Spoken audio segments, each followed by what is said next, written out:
Hi everybody, today we're going to cover the sum and difference formulas for sine and cosine. In this section, we want to use what we know about values of sine and cosine to find other values of functions that we haven't memorized. For some of the problems, we'll take the exact values we know for angles like 30, 45, 60, 90, etc. to find exact values for additional angles.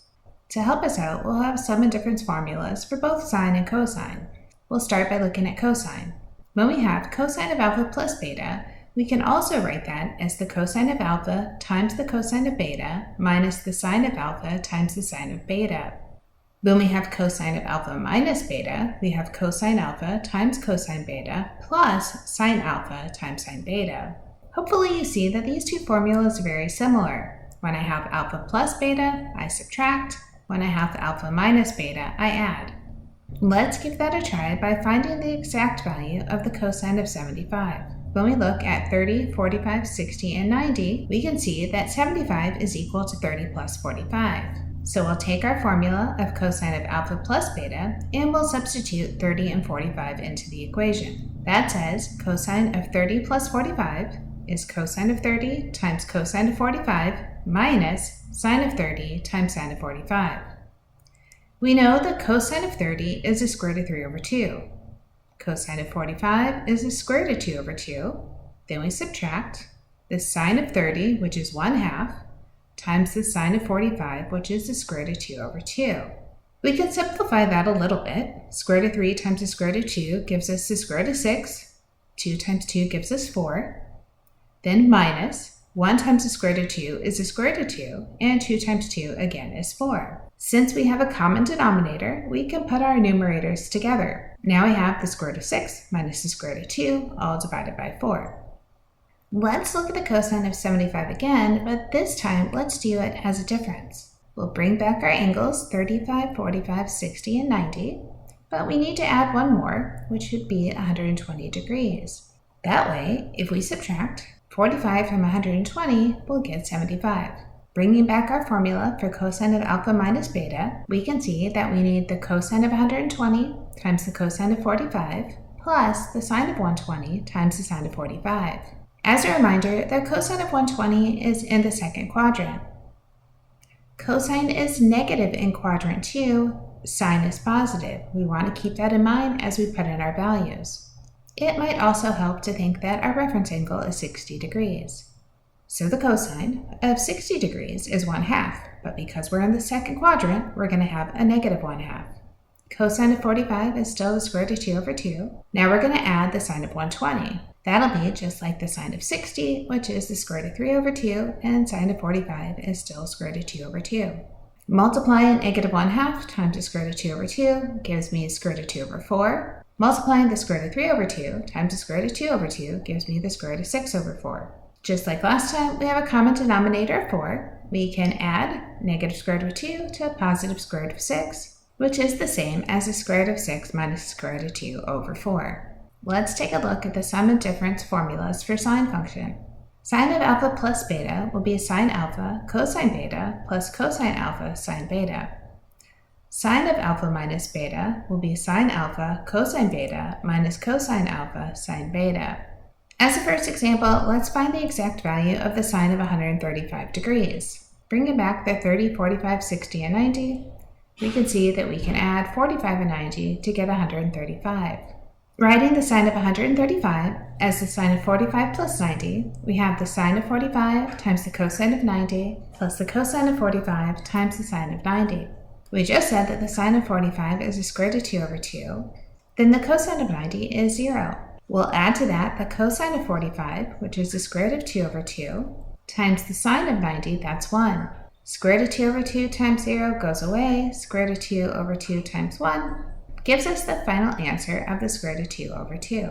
You might be thinking right now, we could have used our unit circle to come up with this solution, so why are we going through this process?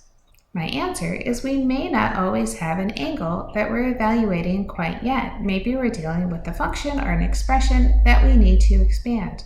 Let's try rewriting the sine of x minus pi over 3 in terms of sine and cosine. This will let us use our difference formula, and we'll see that we couldn't just plug this into our calculator. In our expansion of the sine of x minus pi over 3, we have the sine of x times cosine of pi over 3 minus cosine of x times sine of pi over 3. Evaluating cosine of pi over 3 and sine of pi over 3, we get a simplified sine x times a half minus cosine of x times the square root of 3 over 2. This is our final answer for this particular expression. There is nothing we can do to combine terms, so we're going to leave this alone. Another situation where these rules are help would be if I'm trying to find the sine of alpha plus beta, and I don't know the value of alpha. For this problem, I know that the cosine of alpha is the square root of 5 over 5, and alpha is between 0 and pi over 2. I'm also given that the sine of beta is negative 4 over 5, and beta is between 0 and negative pi over 2. To do the expansion, I'm going to need to know sine alpha, cosine beta, cosine alpha, sine beta. Right now, I only have cosine alpha and sine beta, so we need to do a little bit more work. I'm going to start by just looking at alpha. I know that alpha is in the first quadrant, and I know that cosine of alpha is the square root of 5 over 5. That says that the opposite is the square root of 5. The hypotenuse is 5, and we don't know the adjacent, so I'm going to call that a. We could use the Pythagorean theorem to write that the square root of 5 squared plus a squared is equal to 5 squared. Expanding that, we have that 5 plus a squared is 25, so a squared is 20. Before we take the square root, it's important to think about what the sine of a is going to be. Because alpha is in the first quadrant, when I take the square root, I should get a positive value for a. A is then the square root of 20, which I can write as 2 times the square root of 5. I already know the cosine of alpha, so I want to add the sine of alpha. Sine alpha will be 2 times the square root of 5 over 5. I'm going to put that in my list of values before we move on to finding the cosine of beta. When I look at beta, beta is between 0 and negative pi over 2. That puts beta in the fourth quadrant. The sine of beta is negative 4 over 5, so it says the opposite is negative 4, the hypotenuse is 5, and we don't know the adjacent, which I'm going to call b. Again, I'm bringing in the Pythagorean theorem to help me find my unknown value. I have negative 4 squared plus b squared is 5 squared. That says 16 plus b squared is 25, so b squared is 9. In the fourth quadrant, cosine is positive, so that says when I take the square root of 9, I should get a positive 3.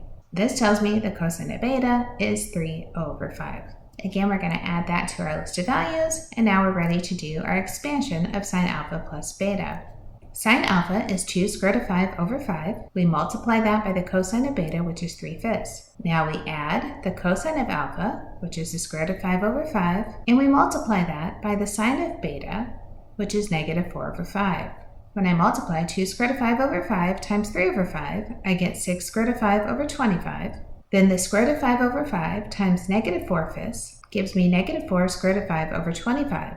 We have a common denominator, which says we can combine the numerators. 6 square root of 5 minus 4 square root of 5 gives me 2 square root of 5 over 25.